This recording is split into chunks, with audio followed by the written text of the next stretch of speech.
Hello class, and welcome to the presentation on evaluating the external environment. Strategic management is interested in improving firm profitability. Therefore, we must understand the external environment in which the organization operates. That's the point of today's discussion. So as you no doubt observed from reading today's chapter, this material is rather dense. I'm not going to attempt to cover everything in the chapter. If I thought you read it and it makes sense, that you can come back and certainly ask questions about it. But I am going to pick out some key concepts that I think might not be as obvious and I think are important to illustrate and pull out and discuss. The first is understanding that as we're doing these environmental scans, we look at it at multiple levels. So there's the external environment, which we will define as, with the model presented in your text as PESTEL, political, economic, social, technological, ecological, and legal. We'll also look at Porter's diamond as a way of looking globally. We'll look at competitive environment in terms of the structure industry, Porter's 5 forces, which is a concept I suspect you've all come across perhaps multiple times before. Strategic groups. Eventually we will talk about lifestyle, competitor analysis, and then we will also have an entire discussion about internal weaknesses, VRIO, value chain, that sort of thing. That will be for later in our discussion. So understand broadly, when we talk about the external environment, these are things that are beyond the firm's control.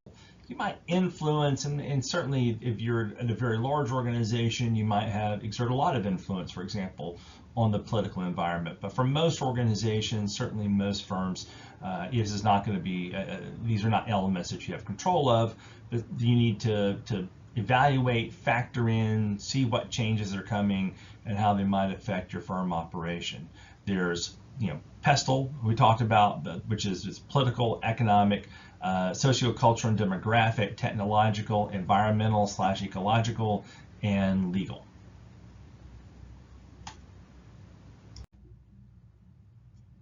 As we're evaluating the environment, we're going to go a little bit out of order and talk first about sociocultural. So these are things that touch the personal lives and public lives of the people we're serving, our employees, and of course, each of us. The first is the ubiquitous nature of social media influence. It's hard to overstate how important media influence has become. Everyone is attached to social media to one degree or another. If you're not directly, you have your own accounts, you are certainly dealing with other people. You're interacting with people all day long who are inordinately influenced by social media. Sometimes this is a positive. It can help you find, your new favorite restaurant to eat, or it can help you discover, hey, look, there's this really cool sports facility in town. We should go and enjoy it. But it's also nefarious. We know that it changes people's attitude toward their own success. It changes people's attitude toward consumption. It makes people very easily manipulated. We know there was a great deal of political manipulation using false information on social media, and that's become part of our regular expectation of our political process, is that foreign entities and domestic entities are going to use social media to exploit false information, to spread false narratives about candidates, to try to influence public policy decisions. We are only just now beginning to really understand the real implications of social media. We were on a macro trend really since the 50s of having more women in the workforce. It is now in many industries female dominated. We know that more women, for example, are going to college these days than men. So that's a change in the culture. The increase in temporary workers, people who are employed seasonally, or perhaps even the growth of people who are temporary workers in one job, full-time workers in another. The side gig economy is going very, very strong. There are a huge number of people now who are maintaining multiple jobs sometimes a full-time job and a part-time job. Sometimes they're stringing together full-time employment with multiple part-time jobs. There's greater general concern for fitness. We know that that's now seen as part of personal and professional success, is that someone has a fitness routine. Greater concern for the environment. People are aware of global changes and are concerned about the environment. And if you talk to younger people, you'll find it's one of the major existential threats that they consider when they're making their life choices, is what's going to happen with the environment and whether the world will maintain habitability for human populations. Postponement of family formation. We see a dearth of growth. We talked in class about the demographic cliff and the way it's affecting higher ed, and there are fewer children being born, and that shift has not changed. So when you have decreasing populations and an aging population, which is the next element, so we have more people at the top who are getting older and older and older. In these cases, it's mostly baby boomers who are aging into retirement in very large numbers and ultimately aging off the planet in very large numbers. And the generations that are coming behind, including most of you who are in this class, much smaller than the populations that are at the top of the age range and ultimately will be dying. So we're going to see population losses in big parts of the United States. For example, there are a lot of cities that are going to experience major population losses. It's already happening. It's only going to increase. Rising affluence. There's a larger disconnect between those who are wealthy and the rest of the broader culture. And so you have more people who have a lot of affluence. Now, as an entire culture, we are becoming collectively more affluent, but the effect is much more pronounced at the top of the socioeconomic range. Changes in ethnic composition. The United States is poised to become a non-majority white country. You'll see major shifts in the makeup of our ethnic population, and bringing on the positive side a lot of dynamic and cross-cultural exchange and the ability to enjoy and embrace the best of many cultures. On the other hand, you see it creates a lot of political tensions, which we're experiencing now in our current election seasons. Geographic distribution of population. People are moving. They're moving. We saw during the pandemic that people were moving out of major metros. Now people are flooding back into major metros, and that has profound effect. The majority of all economic activity in the United States happens in major metro organizations, so major metro cities, so that if you see, as populations move from one city to another, they take with them a great economic engine. So if a major city, for whatever reason, sees mass population loss, that is also an economic activity. And if those people are moving to Sunbelt and other kinds of typically cities with better weather, you see a lot of the economic activity is going to go with the population. As mentioned before, disparity in income levels is at an all-time high, where the difference between the ultra wealthy, the merely wealthy, and the middle class is as stark as it's been. So, continuing with evaluating the external environment, look at political and legal. You see polarization of political factions. Now, we've certainly had periods of time throughout history where they've had political polarization. It does feel like it's at an all-time high now, that the two major political parties are very much at odds, and the questions are being raised left and right as to whether we as a country have lost the ability to govern collectively because of mass political polarization. Loss of news impartiality. Once upon a time, we trusted journalists. We trusted that there would be truth. I still think that journalism is a noble profession, is largely telling the truth, but for political reasons, there has been an active campaign to smear journalists and to suggest that what's being presented in the news is somehow no longer impartial. It is largely for political reasons more than I think it reflects reality, but still there's a large perception that there are massive swaths of news or organizations calling themselves news that really have lost all sense of impartiality and are no longer trying to deliver information, but in fact are have a political agenda of their own. Tort reform. There's a move to limit the liability of companies in key industries in order to avoid large judgments, to render the court less effective in holding business entities in particular to account for bad acts. The American Disabilities Act, deregulation of utilities and other kinds of industries, increases in minimum wage.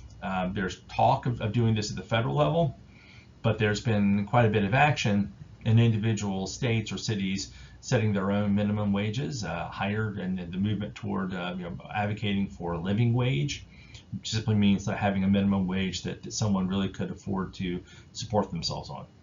Taxation at local, state, and federal levels seems to be very, very high. There's a lot of competition among states to lower taxes to try to take advantage of some of the demographic shifts we talked about a few moments ago, so that when people are leaving a major metro, they're perceived as high tax, such as California. You see states like Texas and Florida trying to compete, and Nevada trying to compete for those people to move there by lowering, or in some cases, completely eliminating state tax. Legislation on corporate governance, both dealing with what are seen as ethical misgivings about the behavior of corporations, but also even discussion of possibly trying to regulate executive pay. There's been no serious movement afoot there, but there's a lot of discussion about trying to regulate executive pay. And then, of course, consumer protection laws. There's a movement to strengthen the ability of consumers to be protected from exploitative financial products or dangerous physical products. We're probably a little more advanced in the dangerous physical product realm, but there's still a lot of exploitative financial products available that are probably ripe for regulatory attention, let's say. Technological changes are huge, have a huge impact on our lives. You see it from genetic engineering, the continued ubiquitous nature of internet technology. It's the internet of everything. Increasingly, everything has some sort of internet connection and is part of a larger wired and global and wireless networks. It seems like every appliance, every car, everything you buy now has some sort of way that it is connected in to the rest of the world through the internet. You see a continued growth in sophistication in computer-aided design, research in synthesis, in synthetic and other kind of exotic materials, pollution, global warming, concern about the environment and what technology is doing to that. You see, for example, in the mining of Bitcoin, the mass use of electricity in ways that people could not have imagined.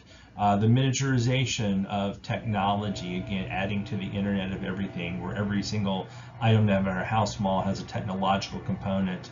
Obviously, the ubiquitous nature of wireless communications, wireless becoming increasingly not just a communication channel, but also a financial channel, nanotechnology, but all of this is likely dwarfed by the development of AI.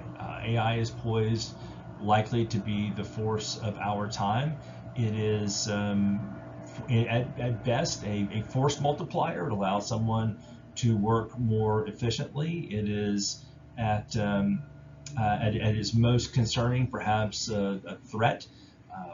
The physicist Stephen Hawking was convinced that combining AI with weapons was probably our human extinction event. Terminator style, that somehow we're all going to get wiped out by robots in the future.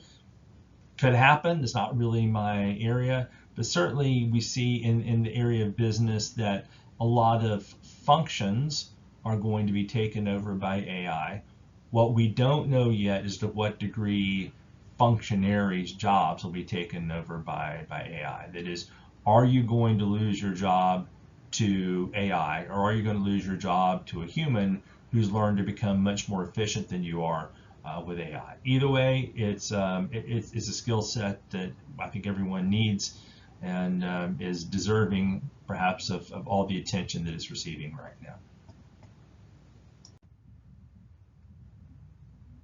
Looking at the economic environment, attention is very focused right now on interest rates. What will the Federal Reserve and other central banks around the world do with interest rates? We've come out of an uncommonly low interest rate environment to a very, very fast expansion of interest rates in trying to deal with inflation.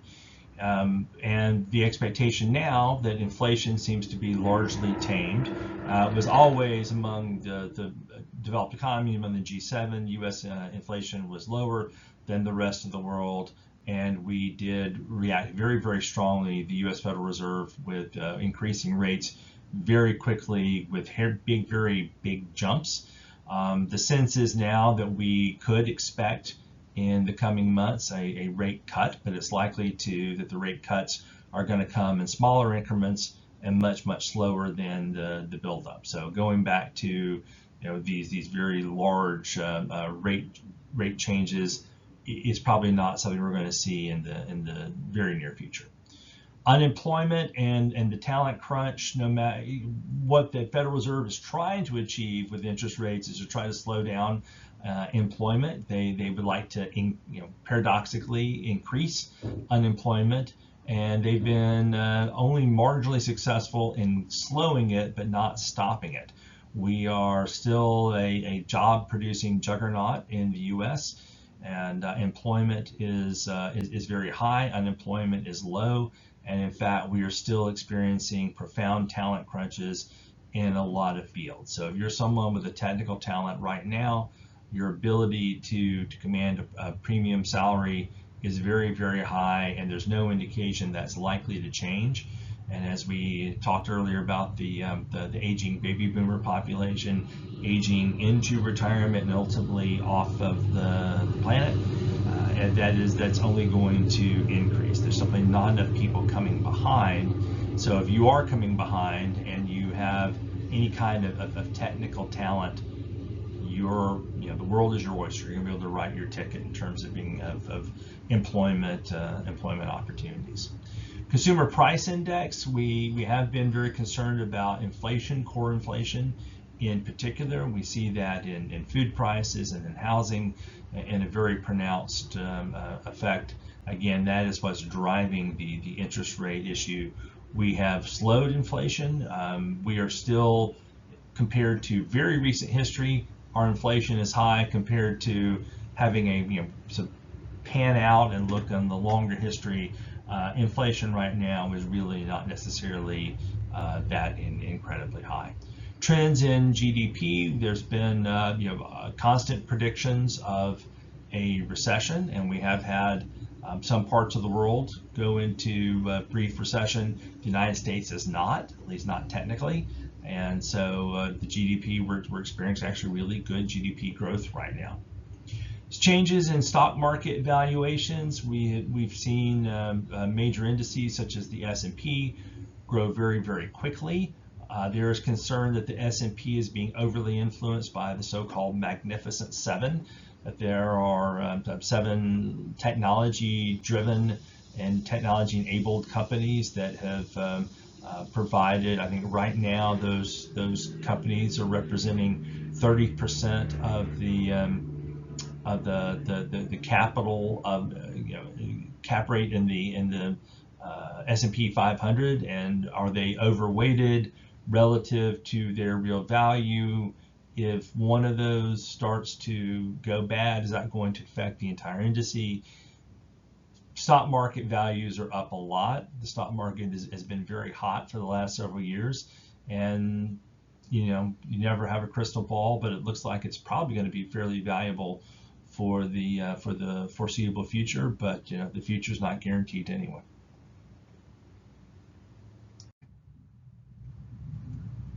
Every organization now has to have some sense of how the changes in the natural environment are going to affect operation, what they're expected to do in terms of being good environmental stewards, what the expectation of employees, regulators, their investors, what do they expect in terms of how an organization is going to be able to talk about their impact on the environment. Does it impact your product or service? Are there natural resources that you need in order to do the work that you do? And does this change their availability? Does climate change and migratory patterns created by climate change? One of the big stories of our time is climate-related migration. So we talk about, well, there's refugees and immigrants and other people moving from one part of the world to another. In many cases, that's driven by changes in the climate. Environmental regulation, the extent to which both international and domestically we sign treaties internationally, there are laws domestically that affect how we're able to operate based upon our impact on the natural environment. Recycling, other kinds of technologies that may create opportunities. There may be byproducts where there's an opportunity to do something positive with that. It may be a positive economic value, or it may end up increasing expenses to the extent that you are compelled by the mores of the day or by regulation to be recycling and again being able to state with some level of certainty what impact your operations are having on the natural environment. So let's shift our attention now to the competitive environment and industry environment.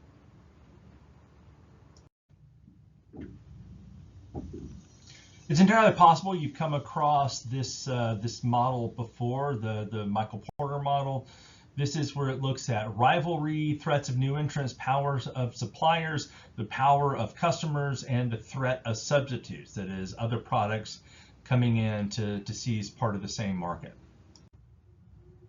At the heart of this model is the idea of industry competition. That is, you've got rivalry among existing firms all happening in the center of a market, while you've got suppliers, buyers, potential new entrants, that is people who may be coming in to be in the same business, and of course substitutes, all impacting this environment. But it's not happening to any given firm in a static way. It's happening to all the firms who are all in the process of competing in that market. So how does this affect you? That's the question. So, threat of new entrants. What does a new entrant, whether a new competitor coming into a market, what effect does it have? It tends to erode the profits of established firms by having new competitors come in. New competitors have every incentive to be price competitive. They have every incentive to be service level competitive. So if you have a hotel off of an interstate stop near some sort of tourist attraction or features that people that want to visit, be have a reason for coming and staying in your area. Suddenly there's a new hotel, they're probably going to be offering discounts. They're going to look nicer because they're newer. Their service levels are probably going to be higher. All this is going to have downward pressure on your prices and ultimately, well, your profits, how much you're going to make. There can also be high barriers to entry. So you need to know, if you're competing in a market, what kind of barriers to entry are there? How easy is it for a new company to come in and start competing? Are there economies of scale? That is, can they offer the products you offer at their current size, or do they have to scale up too fast to be practical? Product differentiation. Can they create something that's sufficiently different or sell it for a price premium to beat your current value proposition? Are there capital requirements? Do they need to build physical plants? And is that expense going to keep someone from coming into the market? Are there switching costs? That is, one thing if I can come in and do business and take business away from you and be a new competitor in the market you're in, it's something else for your customers to switch Are there switching costs associated with that would tend to keep your customers with you? Are there access to distribution channels? Okay, I can go out and make, plain colored one pocket t-shirts all day long. I'm not going to have the distribution system that Gap has in terms of having stores to get them out to the market instantly. Can I get access? If I want to come in and compete in the clothing business, do I have access to the distribution channels to get the clothes into people's hands?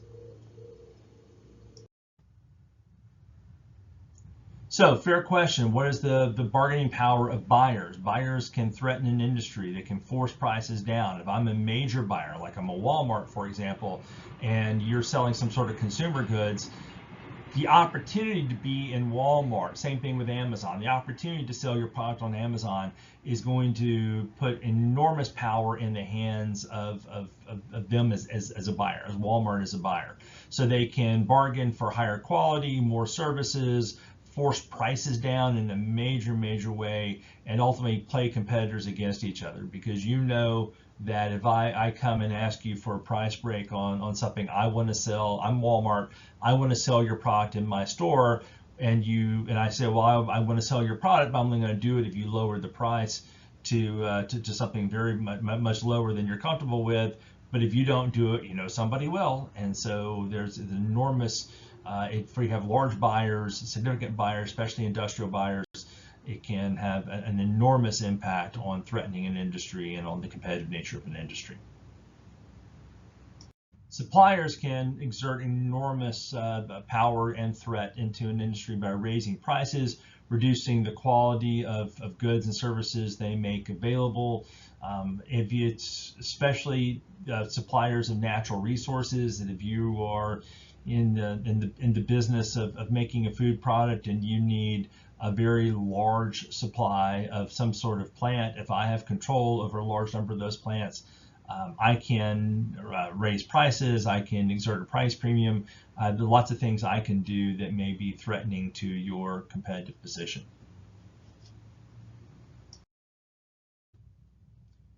Threat of substitute products and services. Substitutes limit the potential returns of an industry. It essentially creates the ceiling of the prices that a firm can profitably charge. So if I'm Coca-Cola, I have made the case through branding and marketing that it's a very different product from Pepsi, but ultimately, if I try to raise the price of Cokes way beyond what Pepsi is willing to charge, at some point it's going to make sense for people to substitute Pepsi in favor of Coke, and so that creates a ceiling in terms of how much I can charge. So what are the potential substitutes? And the substitute may not be the exact same product.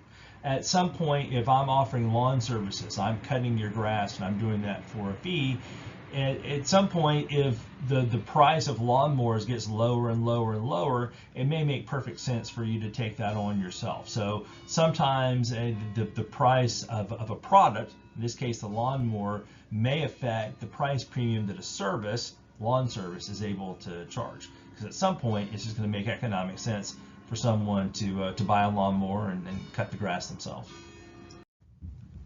In many cases, you may find yourself in an industry where it's not entirely clear who all your competition is. So your text talks about this idea of strategic grouping. This is where you cluster firms that share similar characteristics that may not be direct head-to-head competitors. So you may be looking at the breadth of the product, the geographic scope. Are they all over the country? Are they just serving one market?